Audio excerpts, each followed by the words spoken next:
ଖପରା ମାଲରୁ ଆମପଡ଼ା ରାସ୍ତା ପାଲଟିଛି ମରଣଜନ୍ତା।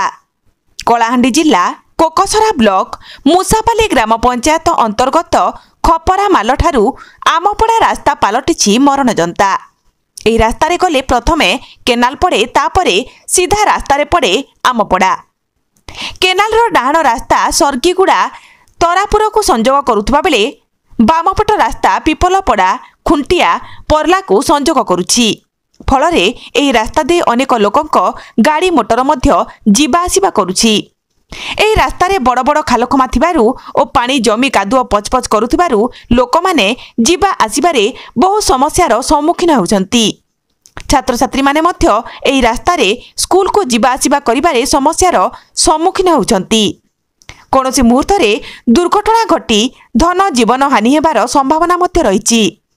ପଞ୍ଚାୟତଠାରୁ ବ୍ଲକ ପ୍ରଶାସନକୁ ବାରମ୍ବାର ଅବଗତ କରାଯାଇଥିଲେ ହେଁ ଜାଣିଶୁଣି ଅଧିକାରୀ ନୀରବ ଦ୍ରଷ୍ଟା ସାଜିଛନ୍ତି। ମୁସାପାଲି ସରପଞ୍ଚ ଅକ୍ଷୟ କୁମାର ନାୟକଙ୍କୁ ଯୋଗାଯୋଗ କରିବାରୁ ସେ ପୂର୍ବରୁ ଧର୍ମଗଡ଼ ବିଧାୟକ କୋକସରା ବିଡିଓ ଚେୟାରମ୍ୟାନଙ୍କୁ ଏ ସମସ୍ୟା ସମ୍ପର୍କରେ ଅବଗତ କରିଥିବା କହିଛନ୍ତି।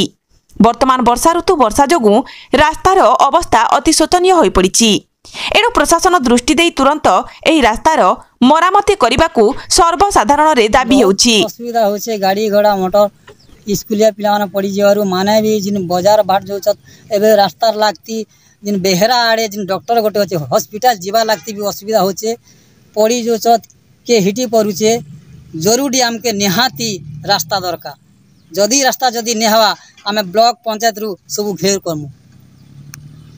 तो जदि बेहरा में आसुचु बोले यहाँ ही आमके माने संपूर्ण भाव में ठीक रास्ता है, किंतु रास्तार जो अवस्था होती है निश्चित भाव पंचायत प्रशासन ब्लॉक प्रशासन नजर देवार कथा। से गुरुत्व दूचन बोले आपण भाबुचन नहीं आज्ञा जदि गुरुत्व देते बेले आज ये रास्ता नहीं था इने छोटिया मोटिया छुआ जा करुचन स्कूल छुआ मैंने भी आसुनी ना से भी लगे असुविधा होचे।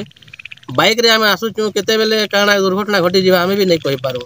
मोर कहबार कथा है यहाँ के निश्चित भाव पंचायत प्रशासन ब्लॉक प्रशासन नजर देवार कथा। नचेत आगामी दिन में मुई तरापुर पंचायत लोक है किंतु खबरामाल पंचायत लोक हिसाब से कहबी इतार लगे निहाती गोटे आंदोलन दरकार अच्छे, जोरसोर आंदोलन दरकार अच्छे। ना पंचायत प्रशासन ब्लॉक प्रशासन नहीं मानन कथा आपण सामिल हेबे बोली भाउचन निश्चित भाव सामिल हेबे। आज्ञा धन्यवाद। क्या जे हमर बेहरा के हम सबुदिन जास करूछु सर सियाड़े जदि जो बेले 5-7 किलोमीटर बुली कर जाके पड़ुचे फिर फोर वे जो केते बेले काण दुर्घटना घटबा तारनु तो यहाँ विपद अच्छे रास्ता। धन्यवाद सर।